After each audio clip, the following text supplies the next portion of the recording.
Good morning. धोरण 6 विषय गणित चैप्टर नंबर 2 पूर्ण संख्याओं। तो पहला आपने तेमा थोड़ी थियरी समझिए।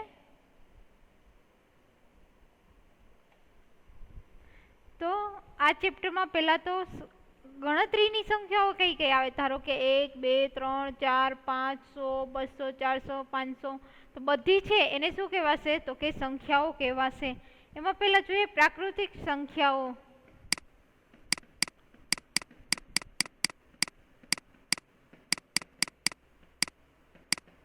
तो प्राकृतिक संख्या छे एने तमे सिम्बोल में दर्शावो होय तो शुं दर्शावी शको एन, अने ते क्यांथी चालू थशे तो के 1 थी चालू थई अने अनंत सुधी तमे लई शको। तो प्राकृतिक संख्यानी सौथी पहली संख्या कई थशे तो के 1। 1 छे प्राकृतिक संख्यामां सौथी पहली अने नानी कई थाय तो के जे पहली हशे ई ज नानी छे। तो सौथी पहली अने सौथी नानी संख्या कई थशे तो के 1। हवे प्राकृतिक संख्या तमने पूछे कोई के केटली छे तो तमे 1 थी शुरू करी अने ज्यां सुधी करोड़ 10 करोड़ लाख 10,000 ज्यां सुधी तमे जई शको तमारे जवुं होय त्यां ई संख्या लई शको। एटले के प्राकृतिक संख्या छे ई असंख्य छे, एनी कोई गणतरी आपने करी शकीए नहीं। हवे जोईए आपने स्वाध्याय 2.1 एमां पहेला कीधुं छे 10,999 पछी तरत आवती 3 प्राकृतिक संख्या लखो। हवे तरत अने पछीनी अने पहेलानी संख्या जोईए। तो के धारो के कोई एक संख्या छे 100 पछीनी मारी संख्या जोई थी तो शुं करवानुं एमां 1 उमेरी देवानुं। तरत पछीनी कीधुं होय तो 101 अने तरत पहेलानी कीधुं होय तो शुं करवानुं 1 माइनस करवानुं। एटले के 100 - 1 तो शुं थशे 99। एटले पहेलानी होय तो बादबाकी आवशे, पछीनी होय तो सरवाळो आवशे। तो स्वाध्याय 2.1 में पहलो प्रश्न तमने आपेलो छे। दाखला नंबर पहलो के 10,999 नु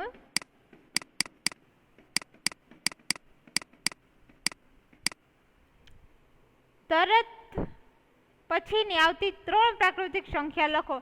એટલે કે પહેલા હું 1 ઉમેરીશ એટલે કેટલી થશે તો કે 11,000। પછી 3 સંખ્યા જોઈ છે એટલે એક સંખ્યા 11,000 થઈ। ફરીથી હું 11,000 માં તરત પછીની જોઈ છે એટલે 1 ઉમેરીશ એટલે કેટલી થશે 11,001। અને ફરીથી હું 1 ઉમેરીશ સોરી 11,001 માં આપણે ફરીથી 1 ઉમેરવાનું છે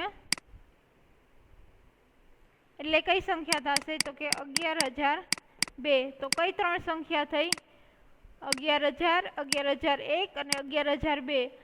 આ 3 સંખ્યા છે એ તરત પછીની 3 સંખ્યાઓ થશે। તરત પછીની ડાયરેક્ટ સંખ્યા હોય તો તમારે કેટલા ઉમેરવાના રહેશે 1। હવે જોઈએ બીજો દાખલો। 10,001 पहला आवती 3 पूर्ण संख्याओं लखो। એટલે કે તમારે પછીની હતી પેલા દાખલામાં, આમાં શું હતું પહેલાની હોય તો શું કરવાનું રહેશે બાદબાકી। કઈ છે 10,001 એમાંથી હું 1 બાદ કરીશ એટલે કઈ મળશે તો કે 10,000। ફરીથી જોઈએ 10,000 માંથી 3 સંખ્યા જોઈ છે એટલે 10,000 માંથી 1 બાદ કરો। याद राखवानुं आपने पहली वखत 10,001 मांथी बात करी एटले तमने मळ्युं 10,000। हवे बीजी वखत ज्यारे बात करो त्यारे कई संख्या लेवानी तो के 10,000। तो एमांथी हूँ 1 बात करीश एटले मने मळशे 9,999। हजी एक वखत जोई छे तो ई जे जवाब आवेलो होय एमांथी बात करवानी एटले के 9,999 एमांथी 1 बात करशो एटले मळशे 9,998। तो 3 संख्या कई थशे 10,000 9,999 અને 9,998।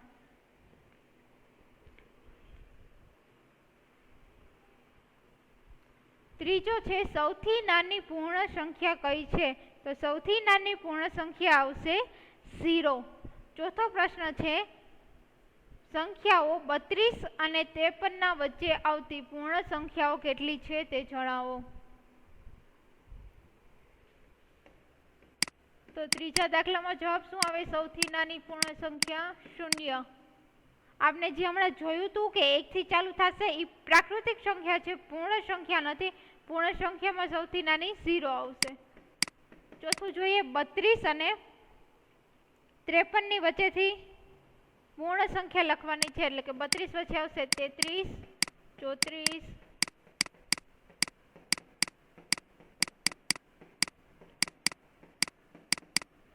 52 સુધીની વચ્ચેની બધી સંખ્યા આપણે લખવાની છે.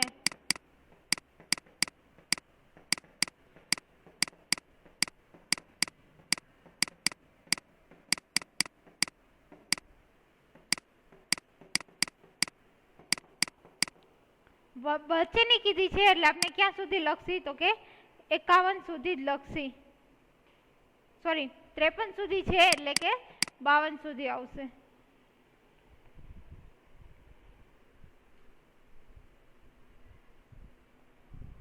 પાંચમો દાખલો જોઈએ, નીચે આપેલી સંખ્યાઓની પછી તરત આવતી સંખ્યાઓ જણાવો. અને છઠ્ઠો દાખલો એવો જ છે કે નીચે આપેલી સંખ્યાની તરત પહેલાની સંખ્યા જણાવો. પાંચમામાં પછીની છે, છઠ્ઠામાં પહેલાની છે.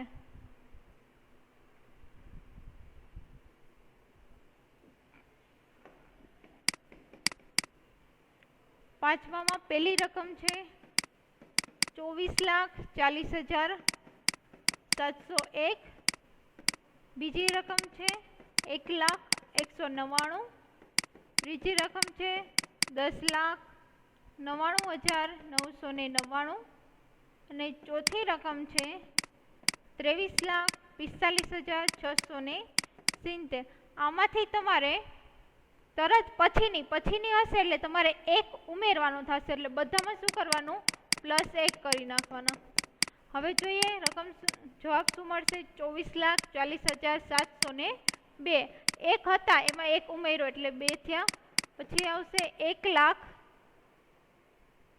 અને 199માં હું 1 ઉમેરીશ 9માં એટલે શું થશે? તો કે 200.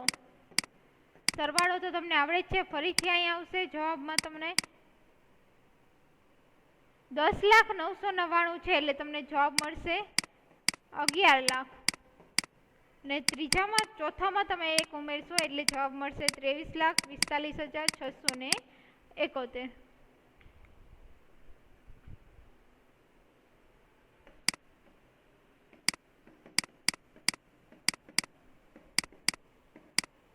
એવી જ રીતના તમારે છઠ્ઠામાં પહેલાની લખવાની છે, એટલે બધામાંથી 1 શું કરવું પડશે? બાદ. પહેલી સંખ્યા છે 94, બીજી સંખ્યા છે 10,000, ત્રીજી છે 2,08,090 અને ચોથી છે 76,54,321. બધામાંથી પહેલાની છે એટલે શું કરવાનું? 1 બાદ કરવાના. 94 માંથી 1 બાદ કરશી 93, 10,000 માંથી 1 બાદ કરશી 9,999. પછી આવશે 2,08,090 માંથી 1 બાદ કરશે એટલે આવશે 89 અને છેલ્લા 321 માંથી 1 બાદ કરશે એટલે 320, એટલે આખી સંખ્યા 76,54,320.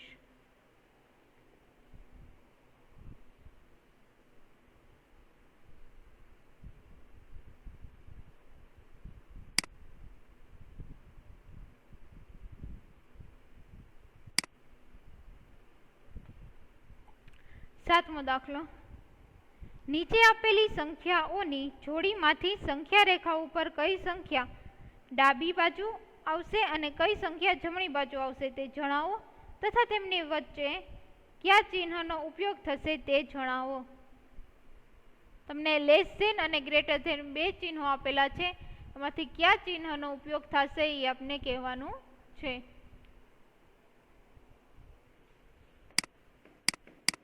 દાખલા નંબર 7, એમાં પેલું છે 530 અને 503. તો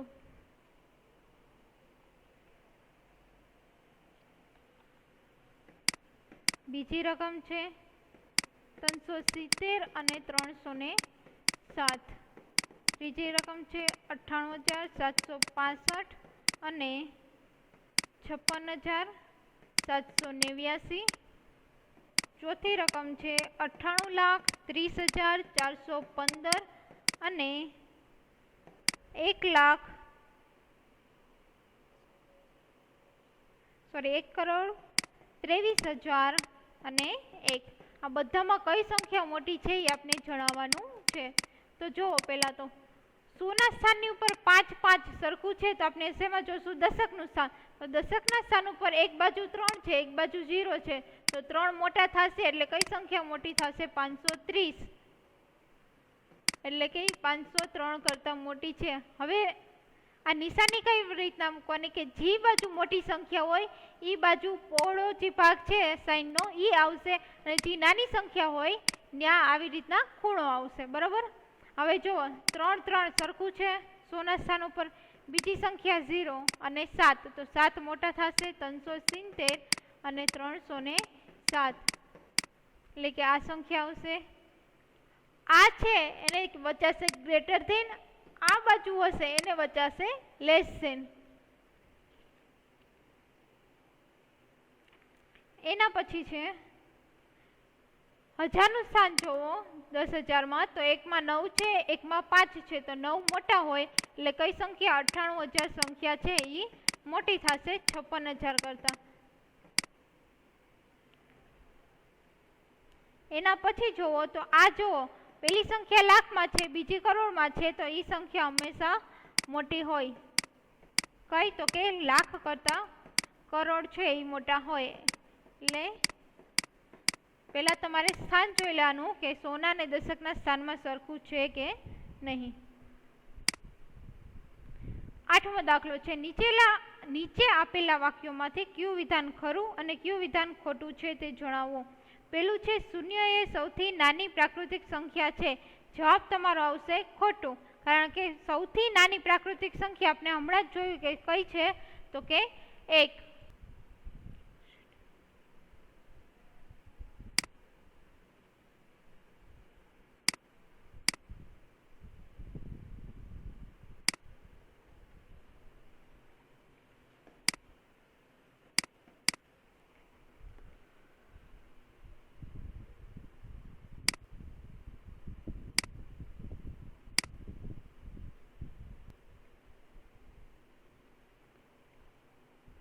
તો પહેલામાં આવશે ખોટું, કારણ કે સૌથી નાની પ્રાકૃતિક સંખ્યા 1 છે અને શૂન્ય છે એ પૂર્ણ સંખ્યામાં સૌથી નાની સંખ્યા આવશે. બીજું છે, 400 એ 399ની પહેલા આવતી સંખ્યા છે. તો એ વિધાન પણ કેવું આવશે? ખોટું, કારણ કે 400 એ 399 આવે, એમાં તમે 1 ઉમેરો પછી કઈ આવશે? તો કે 400. તો એ કઈ આવે? પછીની સંખ્યા આવે, પહેલાની સંખ્યા ન આવે, એટલે વિધાન ખોટું છે. ત્રીજું, શૂન્ય સૌથી નાની પૂર્ણ સંખ્યા છે. સાચું. જો સૌથી નાની કઈ સંખ્યા આવશે? પૂર્ણ. 600 એ સંખ્યા 599 પછી આવતી સંખ્યા છે. તો કે સાચું, કારણ કે 599માં તમે 1 ઉમેરશો એટલે કે 600, તો એ પછીની સંખ્યા થશે. જો +1 કરો તો એ પછીની સંખ્યા, -1 કરો તો પહેલાની સંખ્યા. ઈ છે દરેક પ્રાકૃતિક સંખ્યા પૂર્ણ સંખ્યા છે. તો કે સાચું. શું કામે? તો કે પૂર્ણ સંખ્યા 0 થી ચાલુ થાય છે. બરાબર. 0 1 2 3 અને પ્રાકૃતિક સંખ્યા છે 1 2 3 1 થી ચાલુ થાય છે. તો પૂર્ણ સંખ્યા 1 2 3 છે, એમાં પ્રાકૃતિક સંખ્યા તો આવી જ ગઈ, એટલે કે દરેક પ્રાકૃતિક સંખ્યા પૂર્ણ સંખ્યા છે. સાચું. એના પછી F જોઈએ, દરેક પૂર્ણ સંખ્યા પ્રાકૃતિક સંખ્યા છે. ખોટું. શું કામે? પૂર્ણ સંખ્યામાં 0 આવે છે, જે પ્રાકૃતિક સંખ્યામાં નથી આવતો. 2 અંકોની પૂર્ણ સંખ્યાની પહેલા આવતી સંખ્યા 1 અંકની ન હોઈ શકે. તો એ આવશે વિધાન ખોટું, કારણ કે ધારો કે 2 અંકની પૂર્ણ સંખ્યા આપણે 10 લઈ, એની પહેલાની સંખ્યા એટલે મારે 10માંથી 1 બાદ કરવા પડે, તો જવાબ મળે મને 9. તો એક સંખ્યાની હોઈ શકે, કારણ કે 9 છે એ એક જ અંકની છે. H જોઈએ, 1 એ સૌથી નાની પૂર્ણ સંખ્યા છે. ખોટું, કારણ કે સૌથી નાની પૂર્ણ સંખ્યા આપણે હમણાં જ જોયું. શું આવશે? 0. પ્રાકૃતિક સંખ્યા 1ની પહેલા આવતી કોઈ સંખ્યા નથી. તો કે સાચું. પ્રાકૃતિક સંખ્યા આપણે પહેલા જ જોયું ચેપ્ટરની શરૂઆતમાં. ક્યાંથી ચાલુ થાય છે? તો કે 1 થી. પૂર્ણ સંખ્યા 1 ની પાસે તેની પહેલા આવતી કોઈ સંખ્યા નથી. ખોટું. કારણ કે પૂર્ણ સંખ્યાની પહેલા શું આવે? 1 ની પહેલા 0 છે એ આવી જાય છે. એના પછી જોઈએ પૂર્ણ સંખ્યા 13 એ સંખ્યા 11 અને 12 ની વચ્ચે આવે છે. ખોટું. 11 અને 12 ની વચ્ચે 13 ન આવે. 11, 12 ને 13 તો 12 ની પછી આવે. પૂર્ણ સંખ્યા 0 પાસે તેના પહેલા આવતી કોઈ સંખ્યા નથી. તો કે સાચું. કારણ કે પૂર્ણ સંખ્યા 0 થી ચાલુ થાય છે, પ્રાકૃતિક સંખ્યા 1 થી ચાલુ થાય છે. તો પૂર્ણ સંખ્યા 0 પહેલા કોઈ સંખ્યા આવશે નહીં. એના પછી છે 2 અંકોની સંખ્યા પછી આવતી સંખ્યા હંમેશા 2 જ અંકની હોઈ શકે. ખોટું. કારણ કે 2 અંકની સંખ્યા 99 છે, એના પછી તમે 1 ઉમેરો 99 માં તો શું થશે? 100. તો 100 છે એ કેટલા અંકની? 3 અંકની સંખ્યા થશે. એટલે કે એ વિધાન કેવું છે? ખોટું. તો અહીંયા તમારું સ્વાધ્યાય 2 પોઈન્ટ છે એ પૂરું થાય છે.